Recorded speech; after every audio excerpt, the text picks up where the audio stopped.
Hello viewers, welcome to IP Service, Learn IT Tips and Troubleshooting. Today I am showing how to connect to your router using its IP address. This is my router.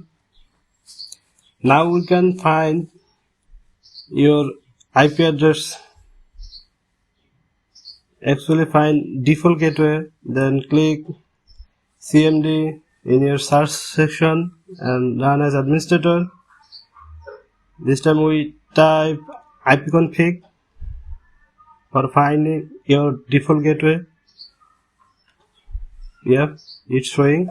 This is my default gateway. This default gateway connect to your router, then go to your browser. This time I type my default gateway address.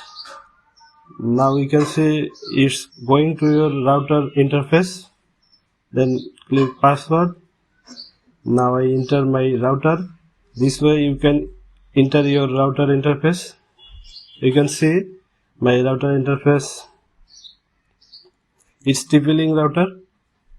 It's easy and simple way to enter your router to using IP address. That's you can log out. That's it. Thank you for watching service. Like, comment, share and subscribe.